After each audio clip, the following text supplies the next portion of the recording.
Hello, my name is Virginia Correa. I'm an HCD representative and part of the Housing for a Healthy California team. I want to thank everyone for attending our Housing for a Healthy California webinar today. This webinar will go through the Housing for a Healthy California Program Article 1, National Housing Trust Fund Allocation, otherwise known as HHC, Article 1, and HTF.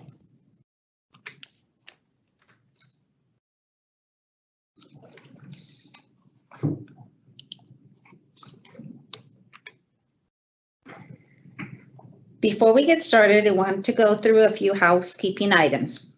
Our presentation today will go from roughly 9 o'clock to 1 o'clock, possibly longer depending on how much time is needed.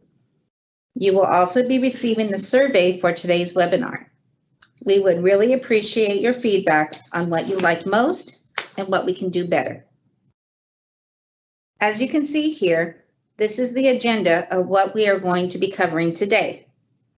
We will provide an overview of key information in the HHC Notice of Funding Availability and guidelines. Rather than restate the information in the NOFA, most of which you can read for yourselves, this webinar is focused on key information in the NOFA and guidelines that will help you prepare a competitive application. We implemented this change based on feedback from you all in previous workshops. Our goal is for you to leave the webinar with a clear understanding of all the eligibility and point score criteria and how we evaluate and score your applications. This is all designed to help you, again, prepare a competitive application. Today's presentation will also include a demonstration of this year's new application forms that we are using at the end of today's presentation. We will also have time available to cover any additional questions and provide technical assistance. This webinar will be providing a lot of key information today. You may have questions that will come up early in the presentation that will be covered in depth later in the webinar. Okay, so let's get started on our introductions. Again, my name is Virginia Correa. I am an HCD representative on the HHC program team, and I've been with HCD since February 2019, but bring over 25 years of experience in banking industry, where I've worked in sales and processing, underwriting, and closing. It's my pleasure to introduce to you today our section chief of the NOFA Federal team, Nicolay McKay. She oversees both our HHC program and our Home Investment Partnership Program. For those interested in the HHC program, our team will be getting to know you better over the course of the next year. I would like to also introduce to you Mr. Fareed Barksai. He is also an HCD representative and my HHC program teammate, who will also be presenting today. Fareed has been with HCD since February 2019 and brings over 20 years experience in program and project management, working with local, state, federal, and international organizations. I would also like to mention Mr. Jim Miwa, who is not presenting today, but is also part of the HHC program team. He is also an HCD representative and brings over 10 years experience with HCD and has worked in most of our HCD programs in one capacity or another. We have a very talented team here to assist you. Now that you know who we are, let's talk about what else the team will be responsible for. We will be the team responsible for evaluating, scoring, and ranking for your HHC applications. For applications moving forward, we will also underwrite and conduct project feasibility of your proposal. We will then finalize project reports and recommend projects to our internal loan committee for funding. Once all recommendations are approved by ILC, we will develop the HHC contracts and loan closing. Up until the application deadline, we will also provide you with technical assistance as well as post frequently asked questions or questions and comments that you may have come up during the course of the NOFA period. up until the application deadline. We realize we can't address the shortage of housing and services for the homelessness without your help. We would look forward to partnering with you all to develop some quality projects. The HHC Article 1 NOFA makes the National Housing Trust Fund federal funds available. There have been many needed changes to address the issues of homelessness and shortage of housing for individuals with extremely low income. This slide here provides a quick summary of the program. The department will reserve at least 20% of the funding for projects located in rural areas. In the event the 20% set aside is not hit, those funds would be distributed towards non-rural projects. We will be going through this in detail with you all during the course of today's presentation. We have implemented restrictions with the exception on stacking of multiple HCD program funding sources. We will talk more about this as well. The sources are listed in the minimum requirements section of the guidelines under section 102. We've also streamlined our application forms. We will still require a universal application. However, we have streamlined the supplemental application to the universal application into an Excel workbook. Again, we will be providing an overview of the applications and demonstrating the functionality of the worksheets to help you prepare. We have restricted our target population to homelessness, and in an effort to assist the vulnerable population, we have required in the supplemental application a detailed supportive service plan to be submitted with your application. You must also submit with your application the most current point in time count by a certified continuum of care. Funding is available for applicants to maintain a capitalized operating reserve, otherwise known as COSAR. This operating reserve may cover operating deficits and operating expenses, such as utilities, insurance, maintenance, and system replacement. Please direct any questions you may have to our hhcnofa@hcd.ca.gov inbox. For issues you may be experiencing with the application forms, direct inquiries to our application team at appsupport@hcd.ca.gov. When you do this, make sure you also include the program team at the HHC NOFA@hcd.ca.gov inbox.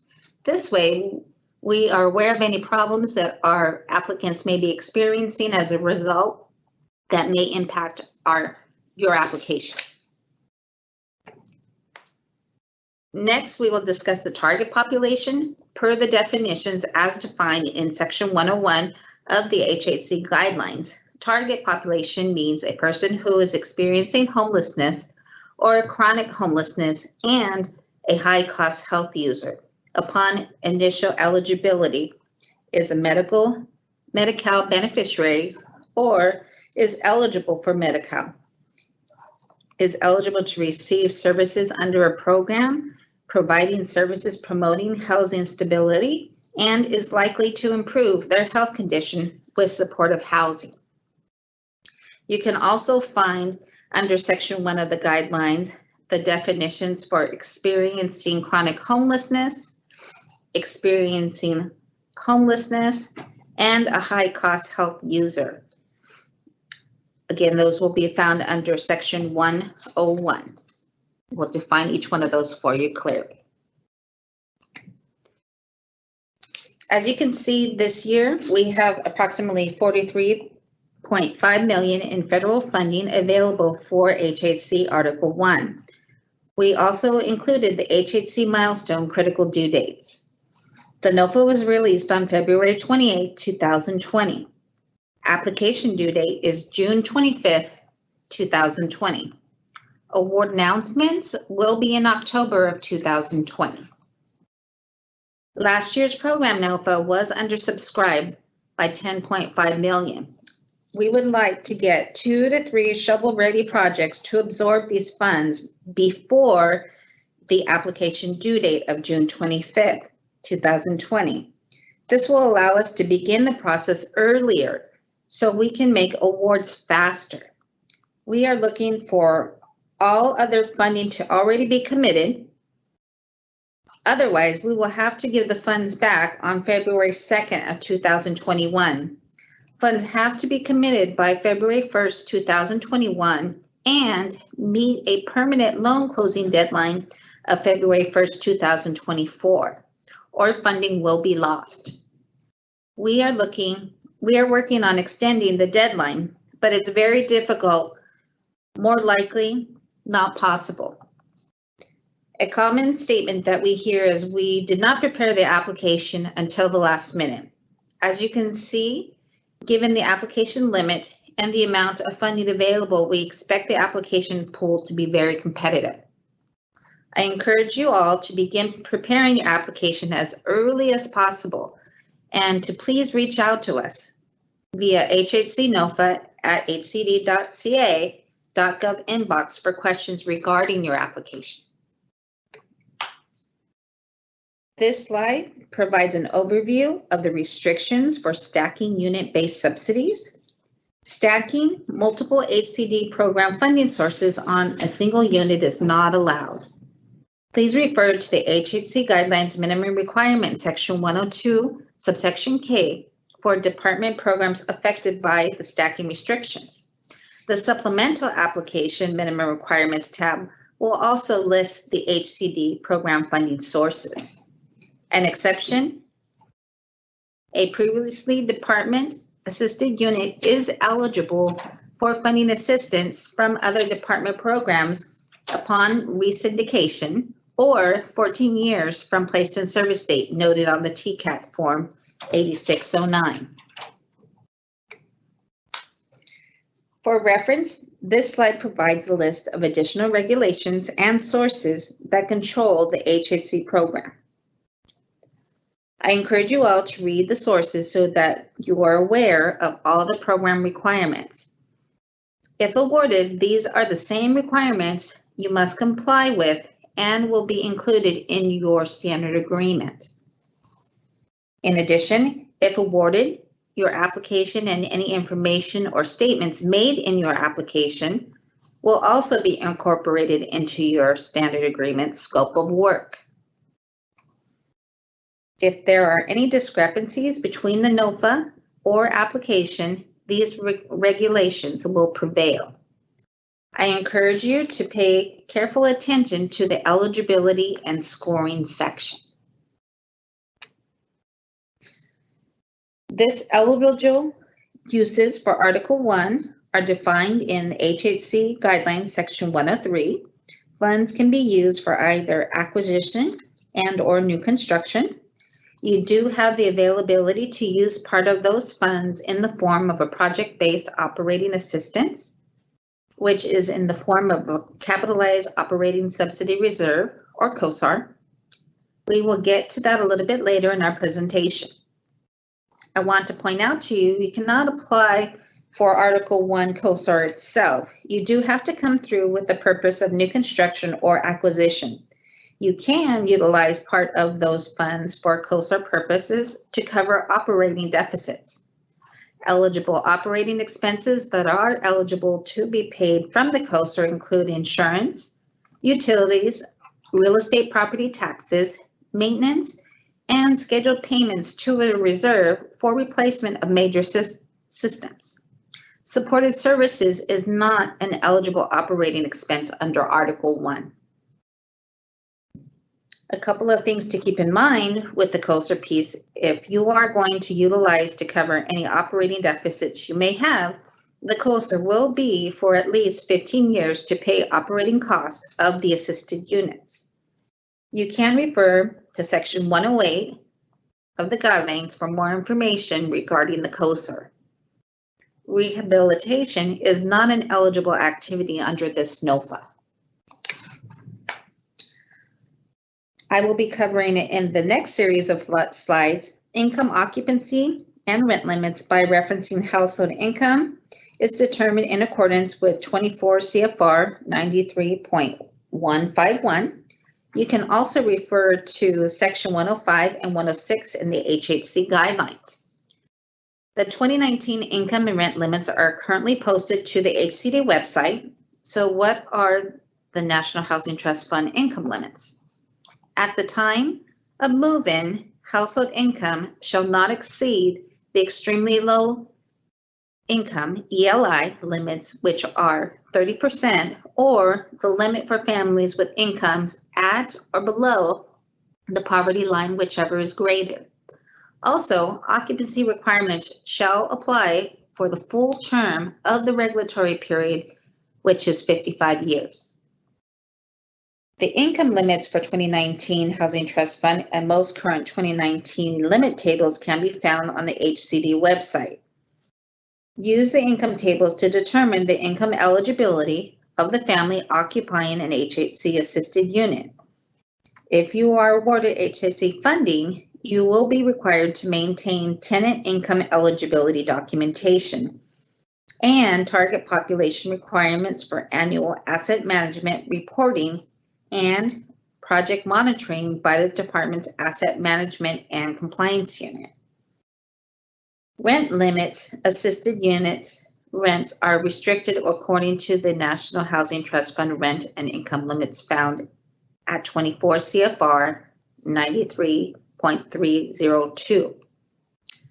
You can also refer to Section 106 of the guidelines.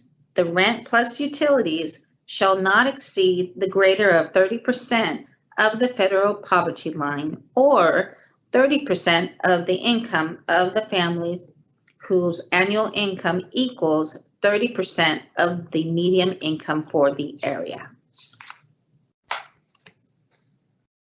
On this slide, I'll be covering monitoring fees. On page 6 of the NOFA lays out monitoring fee requirements.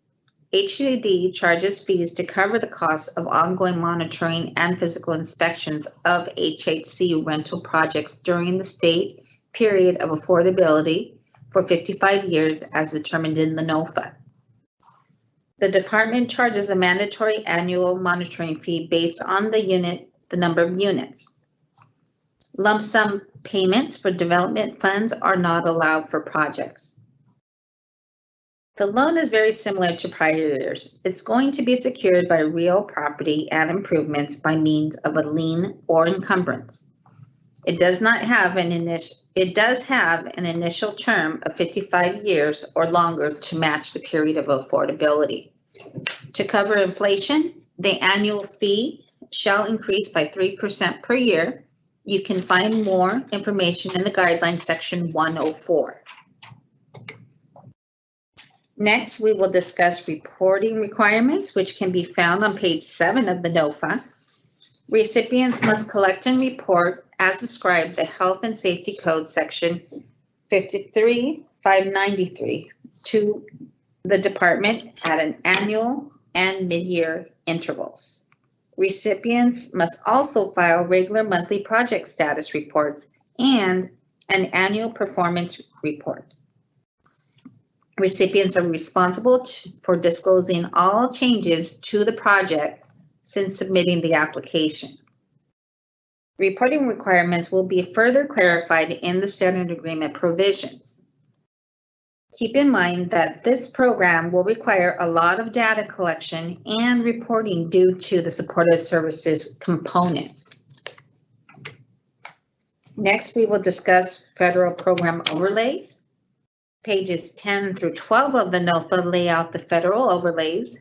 Activities funded with National Housing Trust Fund are required to comply with 24 CFR Part 93.350 and 93.301.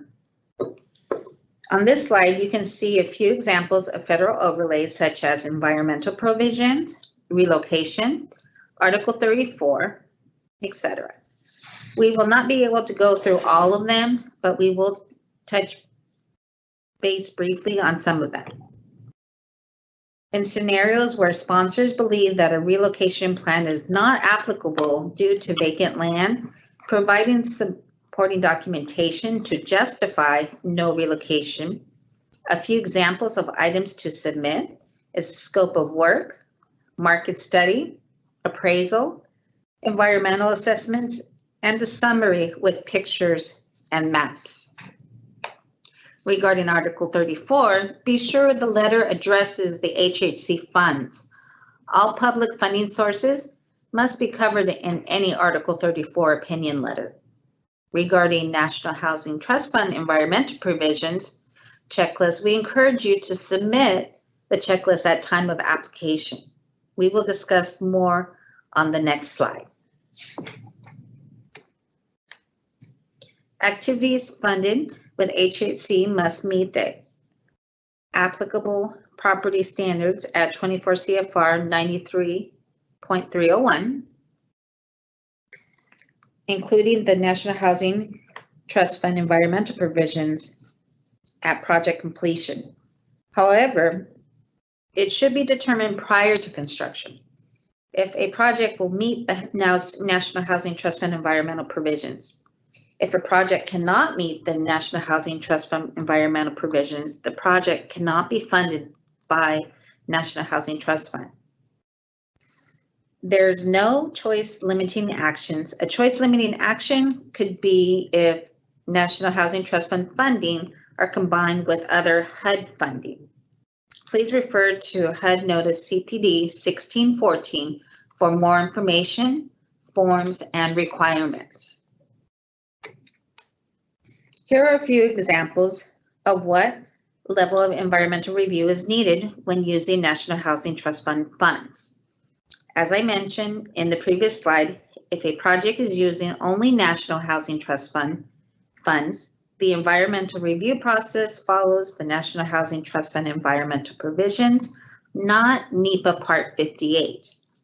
The National Housing Trust Fund environmental process is streamlined because consultation is not required. For example, there is no public comment, no request for release of funds, and no authority to use grant funds.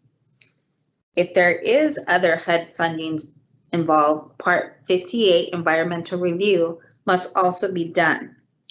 Just a reminder, again, that the review must meet the National Housing Trust Fund environmental provisions first. For projects with acquisition, if combined with other HUD funds, the property cannot be acquired until the environmental review is completed.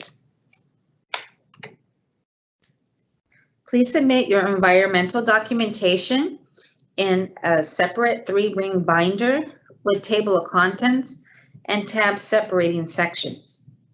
Housing Trust Fund environmental provisions checklist and supporting documentation.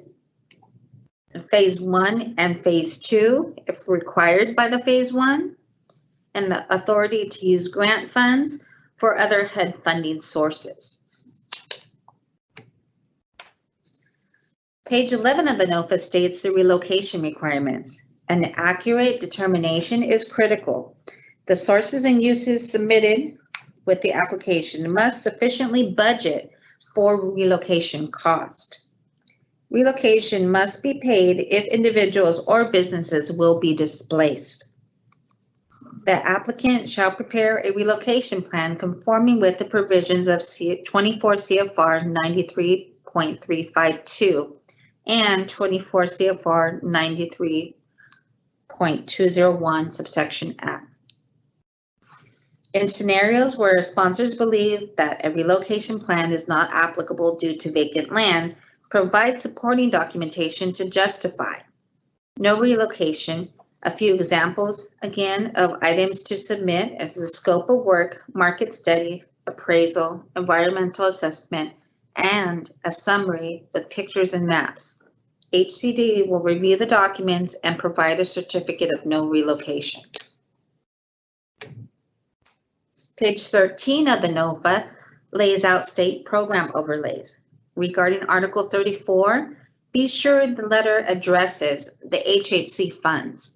All public lending sources must be covered in any Article 34 opinion letter.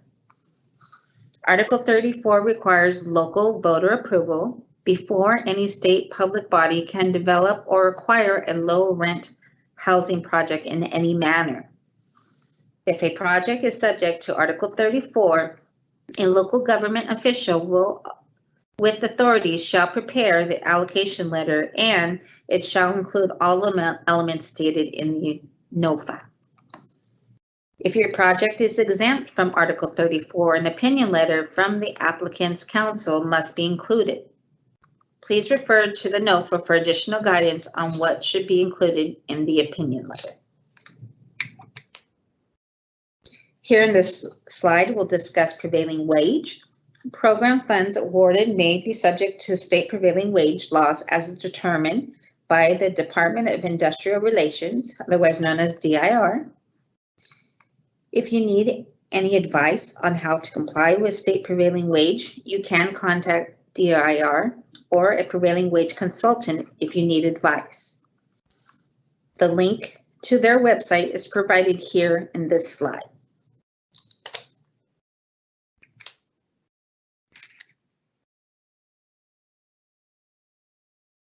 In this section, I will be covering eligibility and scoring for Article 1. For these items, you will notice that the NOFA makes reference to Article 1 guidelines for many of the HHC program requirements. Therefore, it is important that you carefully read and follow the guidelines. The guidelines can be found on the department's website as listed on the website. All eligibility requirements are controlled by HHC guidelines. In accordance with the NOFA, both a universal application and a supplemental application are required. Please ensure you're following the checklist provided in the supplemental application to ensure all required forms are attached and submitted. The guidelines specify which documents are required by the application deadline prior to execution of a standard agreement and loan closing. I will be walking you through these steps. First, we have to look at who is an eligible applicant. They must meet the definition in the HHC guidelines, section 101 and CFR section 93.2. An eligible applicant is an owner or developer. How it is defined is that it can be any organization, agency, or other entity, including a public housing agency for profit or nonprofit. That is acting in the capacity of owner or developer. This can include a county.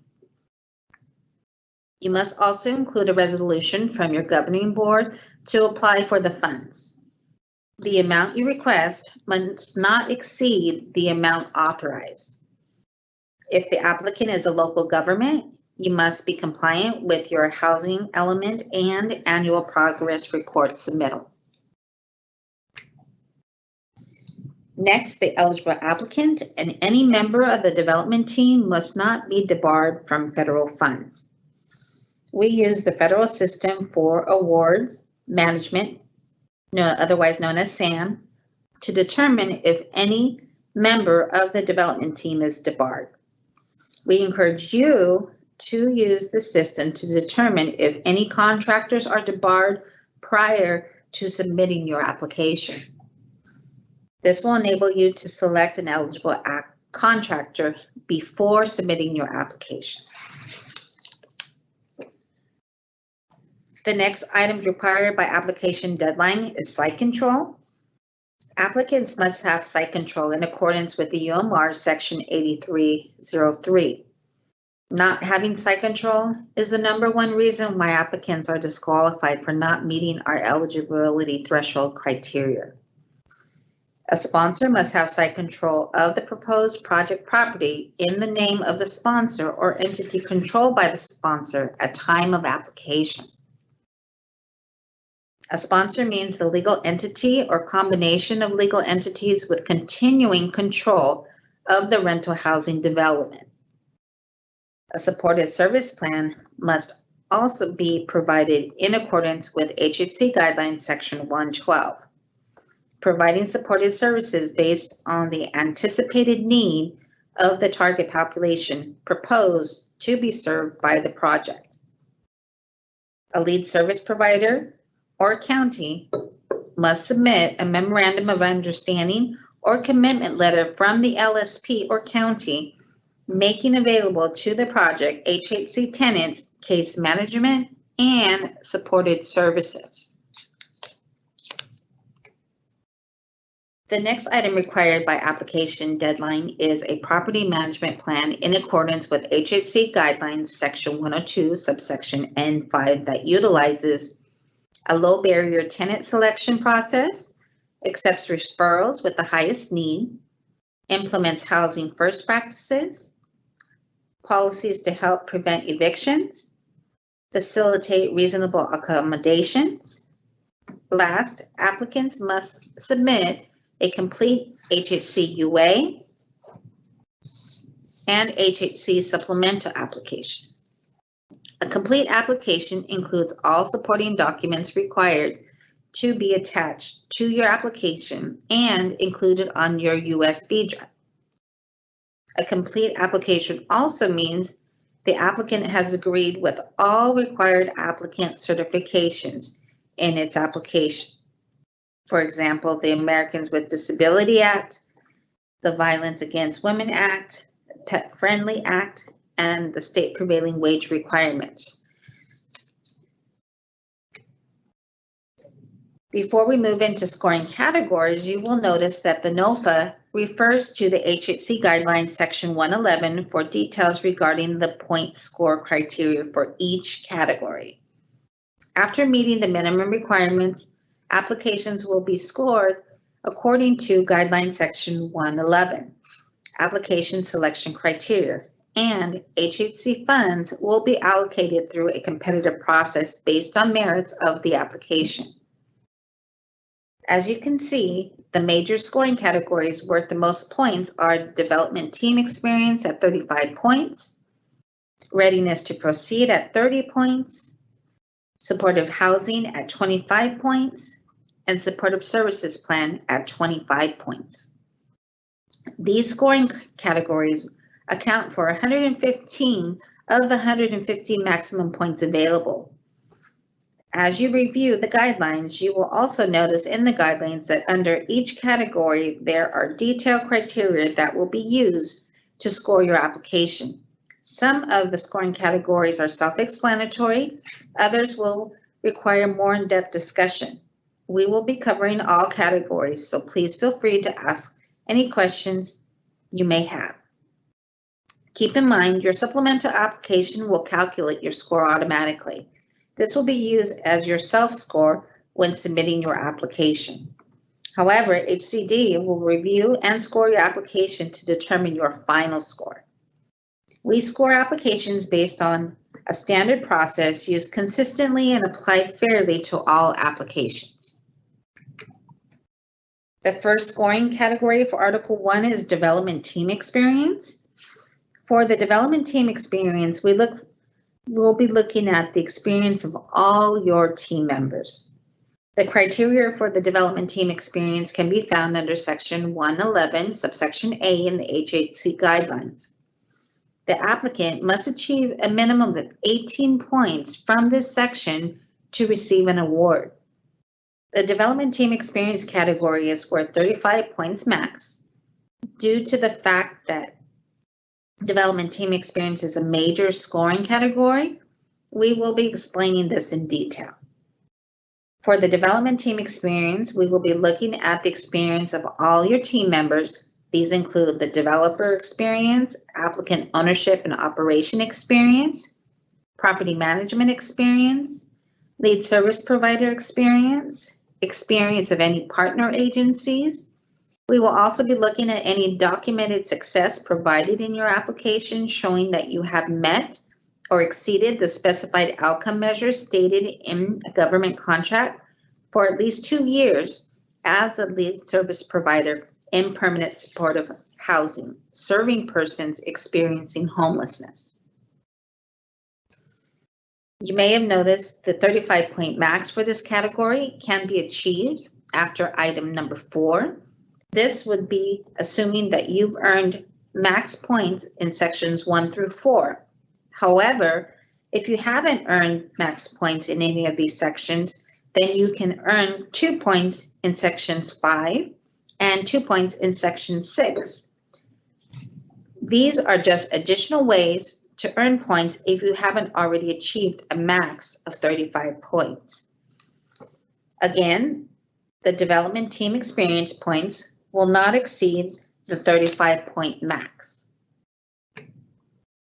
The developer experience criteria also allows up to 10 points max. Points will be based on the number of affordable rental housing developments completed by the project developer over the past 5 years. This includes supportive housing projects completed in the last 3 years, serving persons similar to the target population. Applicants should explain any delays and cost overruns. 2 points will be awarded for each completed development that was timely and within budget, up to a max of 10 points. Again, for this section, you will get points for the number of completed affordable rental housing developments in the last 5 years, including supportive housing projects completed in the last 3 years, serving the target population. Affordable rental housing projects can be any project designed as affordable. For example, HCD must meet a period of affordability throughout the term of the loan. Supported housing means housing with no limit on length of stay that is occupied by the target population and linked to on-site or off-site services that assist supportive housing residents in retaining housing. The definition is also found in the HHC Guidelines Section 101, subsection DD. The target population means any project you have completed that service the target population. Again, the definitions can be found in Section 101 of the guidelines. The applicant's ownership and operations experience criteria allows 1/2 point for each affordable housing project and 1 point for each supportive housing project up to a 5-point max. Points will be based on the experience of the applicants in owning or operating supportive and/or affordable rental housing developments. This experience must have been under a long-term master lease or similar arrangement. This experience also includes the affiliate entities or principals, which include management level staff, but not board members. If you have multiple entities that comprise the ownership entity of the project, your score will be based on the experience of the entity with a controlling interest in the ownership entity and must have a substantial and continued role in the project's operations. This must be evidenced in the ownership entity's legal documents. Next, the property manager experience will be evaluated based on the number of affordable and supportive housing developments managed by the designated property management agent at time of application. 1/2 point will be awarded for each affordable housing development and 1 point will be awarded for each supportive housing development. Points will be awarded for supportive housing developments that have been in operation for at least 2 years, with units restricted to people experiencing homelessness. Next, the lead service provider accounts for 15 of the 35 max points available for your development team experience. Points will be awarded for experience in the last 5 years providing comprehensive case management and tenancy support to people experiencing homelessness and for demonstrated expertise working with the target population. The lead service provider experience must be documented through contracts with public agencies, housing owners, or foundations. These services must be for housing projects with at least 10 units subject to agreements with public agencies restricting rents or occupancy to homeless persons or households, or services that were publicly funded for tenant-based housing assistance programs serving at least 10 members of the target population. The HHC guidelines are self-explanatory and provide a breakdown on how points are awarded based on the experience of the lead service provider, including years of experience in permanent supportive housing, years of projects or contracts in permanent supportive housing, years of experience serving the target population. The guidelines give a breakdown of how points are awarded for each category. The lead service provider experience also includes providing comprehensive case management. This case management experience must be for members of the target population where at least 20% of the lead service provider's clients during the year for which points are sought. 2 points for comprehensive case management experience where either the permanent supportive housing was restricted to members of the target population or where the permanent supportive housing was not restricted to members of the target population, but there is documented experience providing homeless services and included documented retention rates of at least 85% after 12 months. To earn points under this category, the lead service provider must have current staff expertise and organizational experience. That includes connecting members of the target population and/or homeless individuals with community-based healthcare services, including linkage to primary care services and behavioral healthcare. And staff expertise and experience must be documented through resumes, job descriptions, contracts, staff training descriptions, and letters from Continuum of Cares or other supportive services organizations.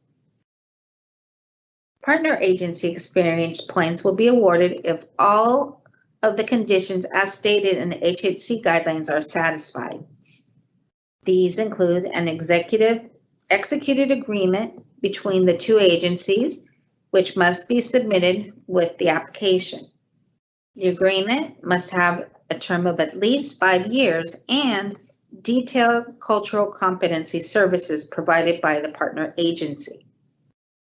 In the interest of time, I won't go through all the cultural competency services required in your agreement. They are all detailed in the guidelines and must be included as part of your agreement in order to receive points. Next, we will be awarded for document success in meeting or exceeding specified outcome measures for housing stability as stated in a government contract.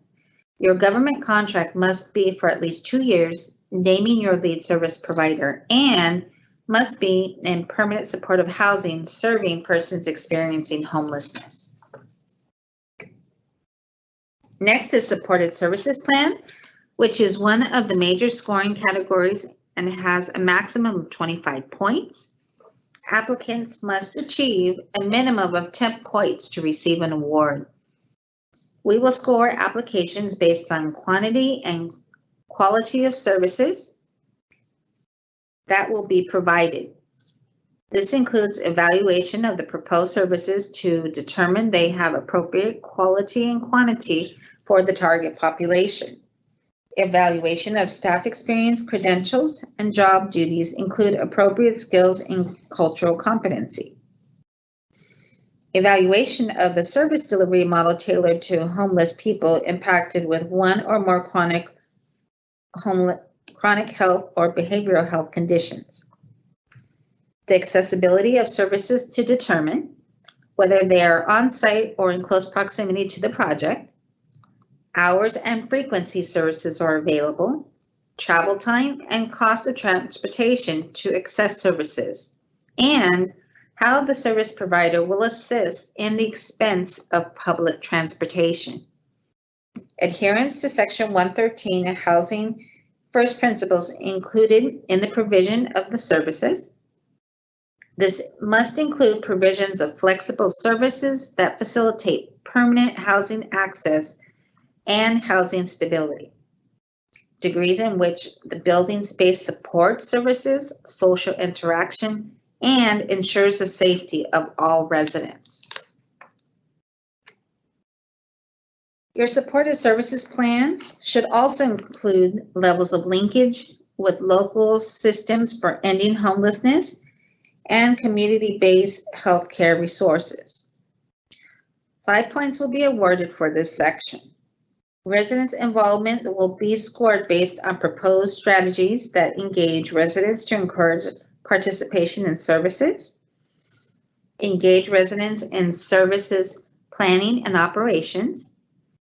We also look at tenant satisfaction surveys that inform and improve services, building operations and property management up to a 3-point max. We will reserve the service budget. We will review the service budget and evaluate the reliability of funded services.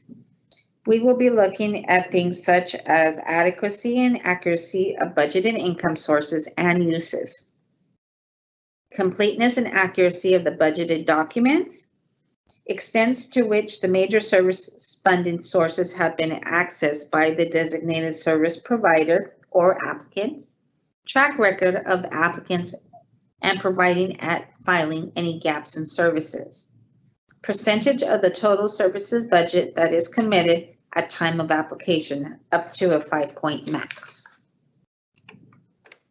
Next is readiness to proceed, which is another major scoring category, and it has a maximum of 25 points. Applicants must achieve a minimum of 15 points to receive an award in this category. To receive readiness points, the supported services must be fully implemented and available for use by tenants at time of occupancy. Supporting documentation must be submitted at time of application. However, the applicant will receive points for any readiness scoring factors that is not applicable to the project. For example, projects with only National Housing Trust Fund funding, a NEPA is not required. We will score applications based on obtained enforceable commitments for all construction financing. This does not include tax-exempt bonds, low-income housing tax credits, or funding to be provided by another state department program. Other department funds may have already been awarded prior to the application deadline. Completion of the California Environmental Quality Act necessary. For projects with only National Housing Trust Fund funding, only a Phase 1 environmental site assessment is required. For projects with any other federal funding source, the applicant must complete the Phase 1 environmental site assessment with the National Environmental Policy Act, otherwise known as NEPA. Obtain all necessary and discretionary public land use approvals or documents that the project is eligible under AB 2162. The exceptions to this are building permits and other ministerial approvals. Readiness to proceed also includes site control. We will award points if the applicant has site control at time of application in accordance with the OMR's Section 8303, or applicants can demonstrate that the working drawings are at least 50% complete as certified by the project's architect. 5 points will be awarded for this section. 5 points will be awarded if the applicant obtained local design review approval to the extent such approval is required. Last, the applicant has obtained commitments for all deferred payment financing grants and subsidies in accordance with TCAC requirements and with TCAC exceptions.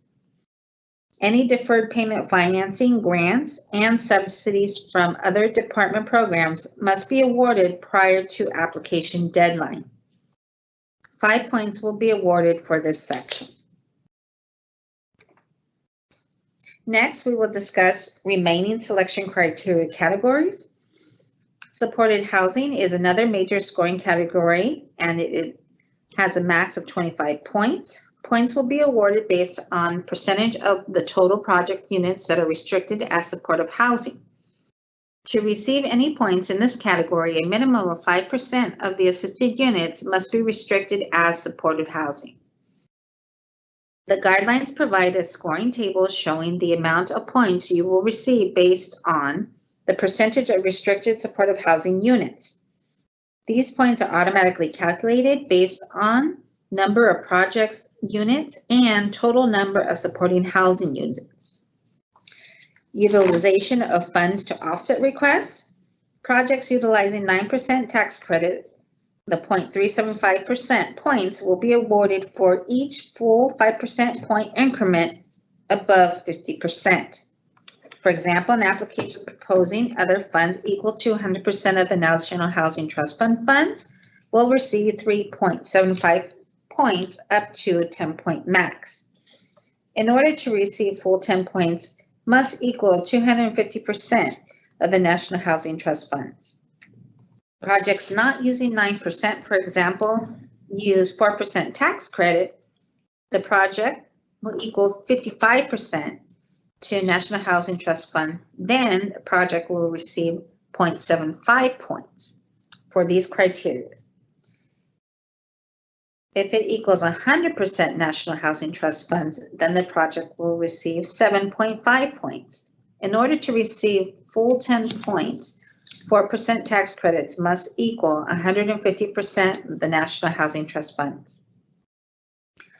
Leverage of rental or operating subsidies, a maximum of 15 points awarded based on the percentage of assisted units a project has already committed to the housing choice vouchers or already have assisted units restricted to rents not exceeding 30% of household income.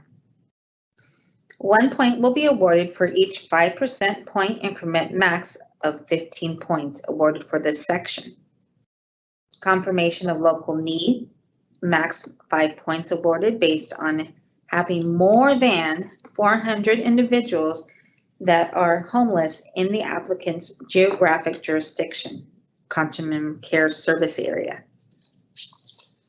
Using the latest point in time count, a project can provide a letter from the COC describing how the project will serve the target population or how they will meet homelessness needs in the local community or jurisdiction. Points will be awarded. Applicants' documentation of the PIT count must be certified by the COC. Local efficiency and access to destinations. Applicants must provide a map demonstrating proximity projects located within half a mile from the private or public transportation services or 1 mile for rural areas. Provide a map highlighting the location of existing and operational services within a half mile, 2 miles for rural areas. A project can achieve a maximum of 5 points for this section. Next, we will discuss program requirement, minimum score requirements, and tiebreakers. Each project must achieve a minimum score in the following 3 categories in order to pass threshold review and receive a funding award. Development team experience, a project must achieve a minimum of 18 points. Supported services plan, a project is required to score a minimum of 10 points. Readiness to proceed, a project is required to score a minimum of 15 points. In the event of tied point scores, the following tiebreakers shall be used to determine which project is selected for funding in the order listed. The readiness to proceed points scored pursuant to section 111, subsection F of the guidelines, and the supported service plan points scored pursuant to section 111, subsection C of the guidelines. This concludes our discussion on eligibility and scoring steps. Thank you very much for your time. Next, Fareed Barkside will be covering the department's appeals process.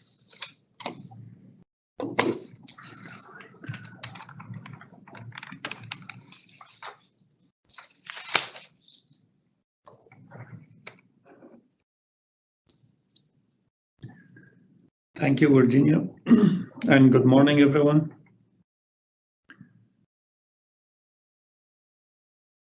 Applicants have the right to appeal after receiving written notification from the department. Applicants can appeal their application for the following reasons. Application was found to be incomplete, ineligible, did not meet minimum requirements, or your initial points score was reduced. You cannot appeal a decision of another applicant's application. Remember, your appeal is based on the information contained in the four corners of your application.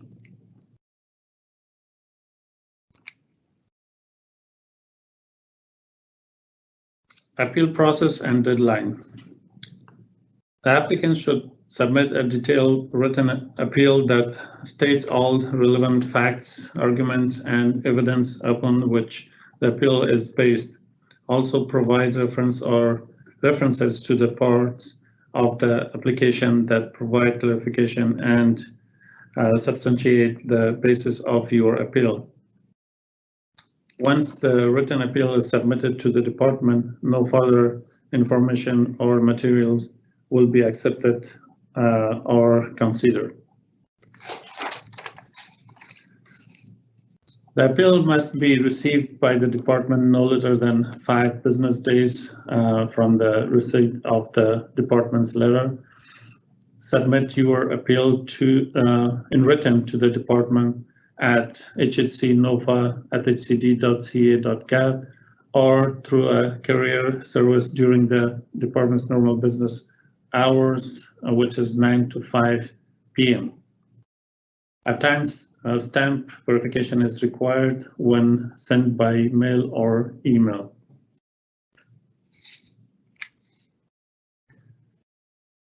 Appeal decision. The department intends to make its decision in writing within 15 business days of receiving the applicant's written appeal. All decisions are final. Steps to standard agreement. As you can see on the slide listed here, gives you a quick overview to what happens after the application due date when binders are received, and the team will start the process of ranking all the applications. A threshold and independent scoring review will be completed. Based on the results, the applications will be ranked from highest score to the lowest. Management will determine based on the funding availability and amounts requested by applicants how many of the top tier applications will move on to the feasibility and project report review. Once the feasibility and project report are completed, the project will be presented to HCD Loan Committee, and the approved applicants will receive their award letters and standard agreement will follow. Standard agreement. The department intends to send out the award letters by October 2020, and the standard agreements are set to go out approximately 90 days after award letters. Standard agreements contains all the relevant state and federal requirements, as well as specific information about the award and the work to be performed. Any outstanding requirements that are needed to be addressed before loan closing will also be listed on the standard agreement. Standard agreement continues. For the standard agreements, please keep in mind that the project must meet the commitment deadline, which is February 1st, 2021, and permanent loan closing deadline, which is February 1st, 2024.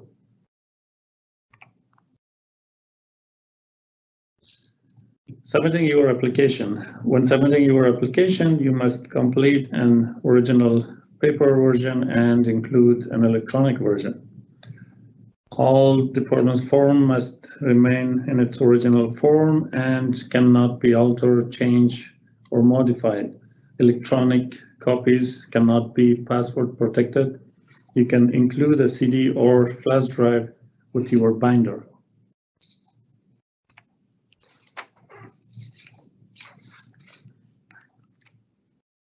Applications are Excel format. Please do not save them as PDF files. Again, applications are in Excel forms and must be saved as such. This is very important because the department will need to review information and at times need to adjust those so we can see all information in the cells. If an application is submitted in PDF version, we will not be able to see the information in that case, and thus it could lead to points not being awarded. Just as a reminder again that the due date for applications to be submitted is by 5 p.m. on June 25th, 2020. Any applications that come in after 5 p.m. will not be eligible for funding.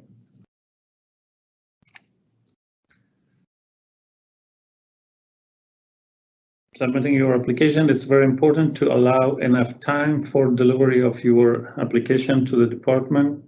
Application must be received via a method that will provide a date stamp verification such as USPS, FedEx, and UPS. The department does not accept these alternative methods such as fax, walk-ins, and electronic emails. Keep in mind again that the applications that are incomplete will be disqualified.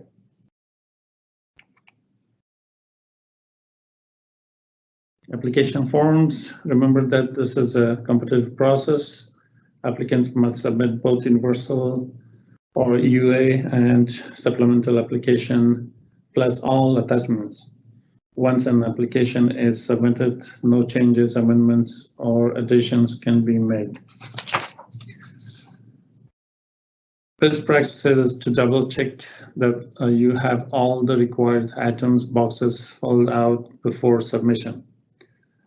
Universal application contains information needed to evaluate project financial feasibility for projects underwriting by the department, and supplemental application contains information needed to evaluate application threshold compliance for project underwriting by the department. It also contains information applicants must submit in order to utilize their funds.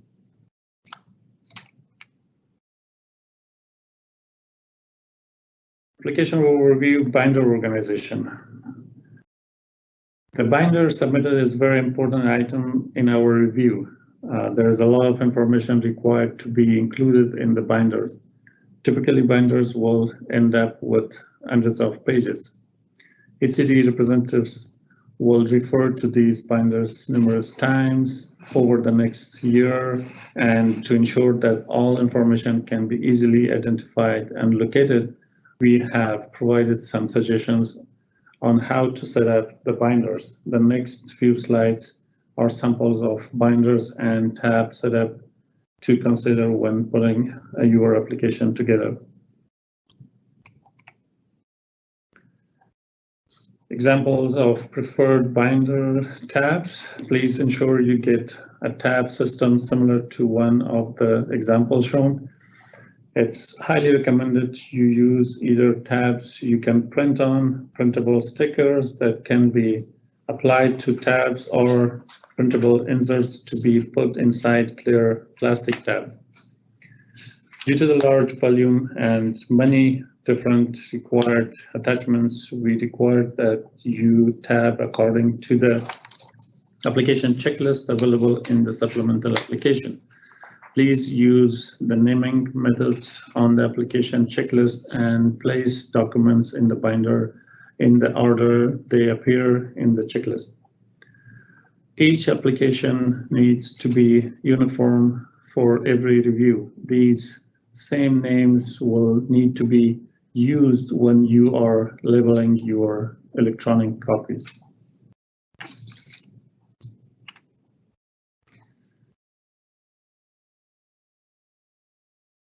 Tab checklist.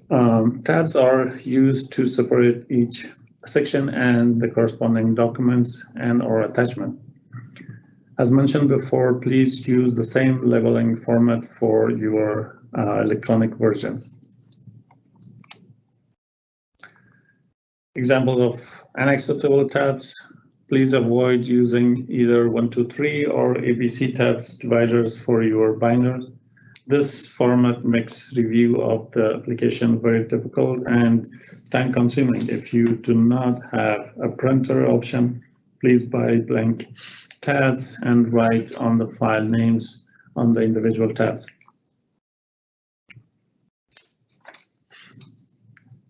Universal application instruction.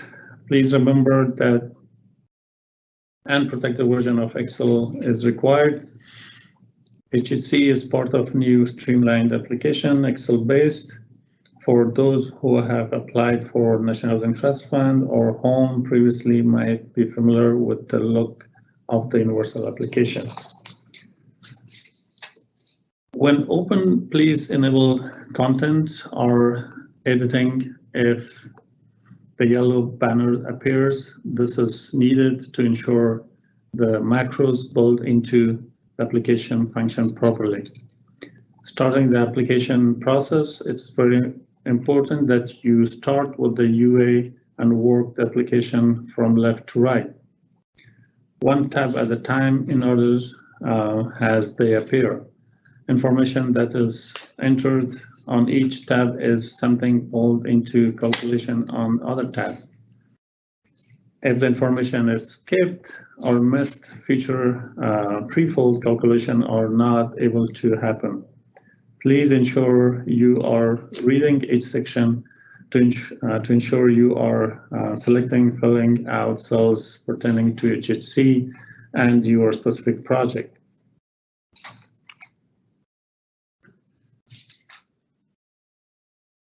In the middle section, there is a drop down which allows you to choose the type of HCD funding. You must select HHC, otherwise the correct corresponding tabs will not show up, or extra tabs not required will appear that you do not need to fill out.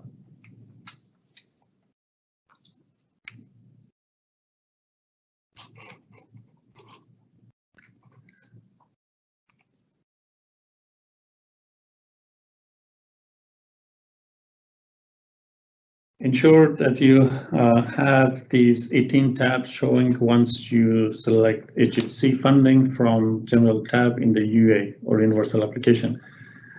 If you see any other tabs or missing tabs, please go back to the General tab and pick the correct funding source. Please note that this year, one new tab, the PERM sources and uses, has been added, as you can see on the screen.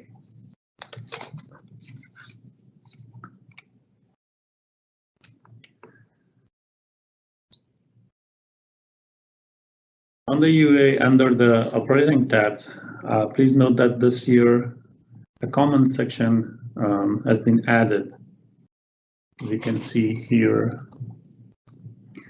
Please make sure to add any comments that you may have, particularly regarding other reserves or miscellaneous. It would be useful to explain what those reserves or miscellaneous funding is for. Explaining these under the comment section will reduce the time to review and conduct feasibility analysis.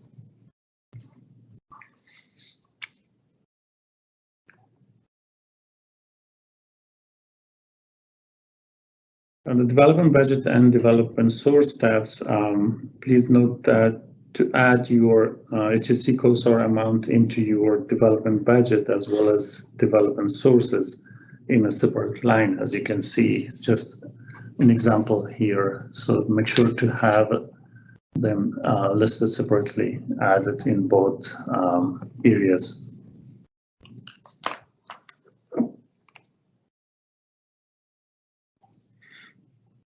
Supplemental applications instructions. Any rows that you see in orange color, those refer to documents that need to be included with your application. All will have a file name which is found in alphanumerical order in the application checklist tab.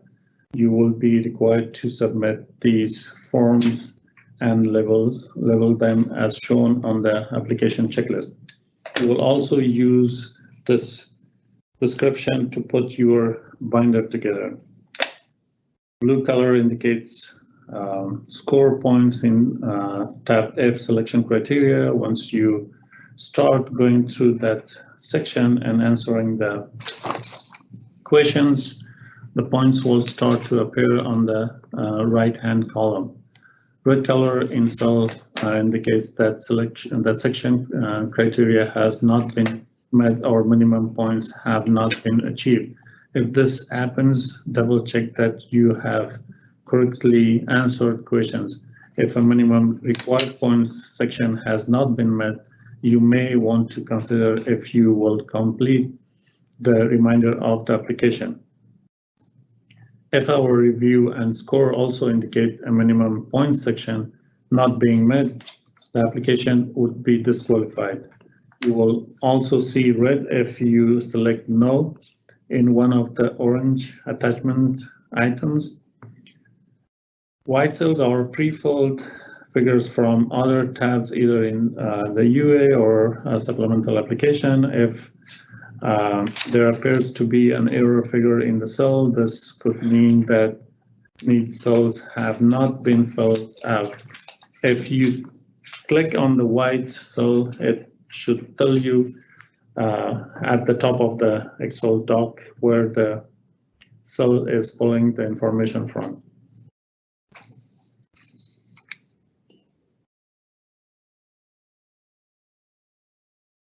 Supplemental application will have the following 11 tabs for you to work through. If you see any other tabs or missing tabs, please go to the application support tab, fill out the form and send it via email to app support team. Please make sure to copy HSC NOFA inbox so that we can follow up on it if needed.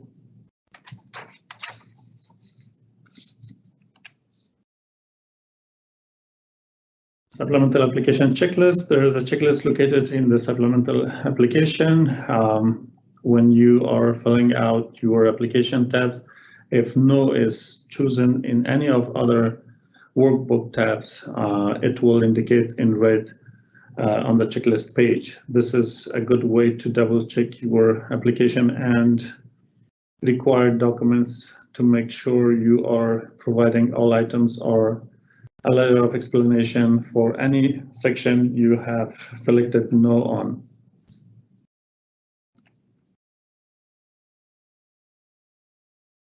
Applicant contact tab. Here is an example of selecting no item is not attached in an orange section. This no autofills on the checklist tab we just saw.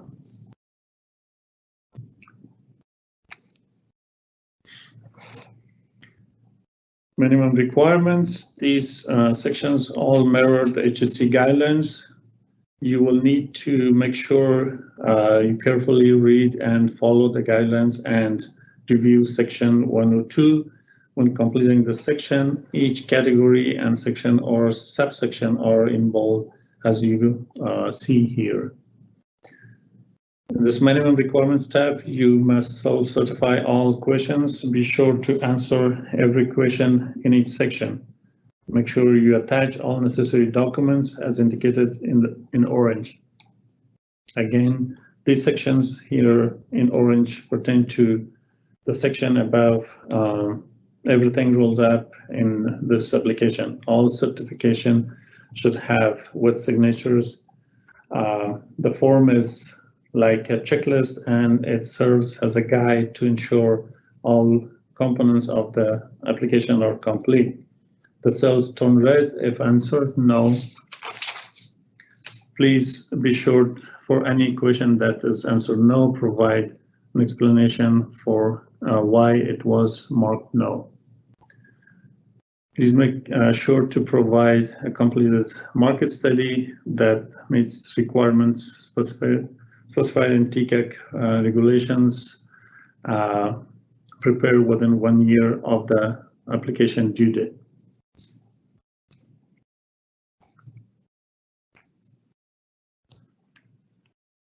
Selection criteria. Next, we will go through the selection criteria. Again, these sections are like minimum requirements. All sections mirror the HHC guidelines. Make sure to read and follow the guidelines as you go through the application. Again, keep in mind your supplemental application will calculate your score automatically, which you can see here at the top. This is your total self-score. All the categories will roll up. You will be completing only the yellow section. There are numerous yellow text boxes that requires you to describe as best as possible. Please be sure to type the required description in the yellow text box. Make sure you answer every question in each section. Attach all necessary documents as indicated in orange on the form. All certification must have a wet signature. This form is like a checklist and it serves as a guide to ensure all components of the application are complete. The white cells automatically populates, as we said before, information from other tabs or worksheets. For example, applicant minimum requirements tabs will pull some information from there. You must complete your universal application prior to supplemental application and work left to right. For example, the utilization of funds section, you will need to need a figure from the UA in order to complete and pay attention to the red flags. If you bring your pointer over the cells with the red flags, it will provide helpful information.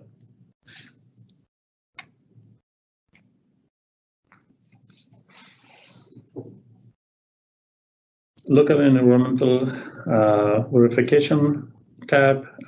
This form shall be completed by the applicants and verified and signed by local responsible entity. This form verifies project readiness and environmental clearance status.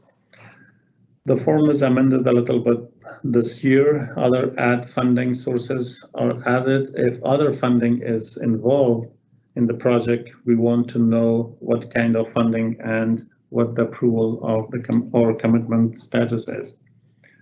Under the environmental clearance box, there is a drop-down list that gives you options to choose from. Please make sure to explain why or where NEPA, CEQA, or National Housing Trust Fund clearance is if it is not already approved, and have the responsible entity sign off on the form.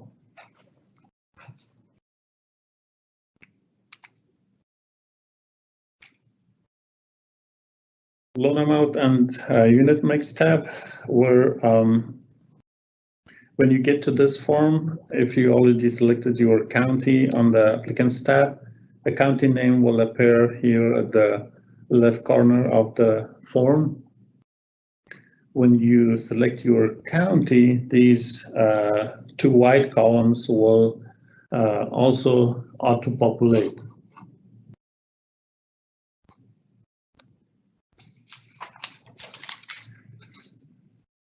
Also, as mentioned before, please have your universal application completed first, because you will need some of the info from the universal application here in this form. Another very important point in this form is that please do not include HHC assisted units and units with other HCD funding on the same line. Use a separate line for other HCD funding. As you can see, example here shown on the screen.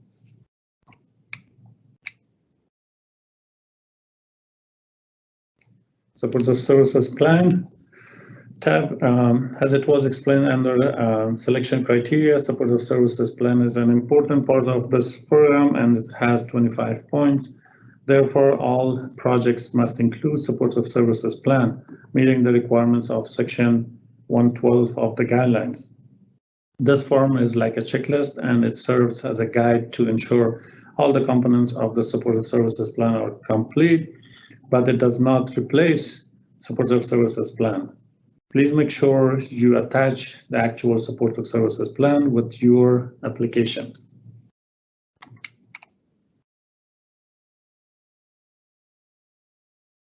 Again, you will be completing only yellow parts. Some of the cells takes information from other tabs of our worksheet.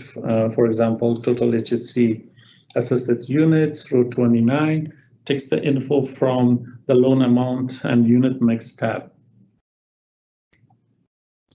As you enter number of employees in these rows from 23 to 26, the provider to client staff ratio will be automatically calculated here.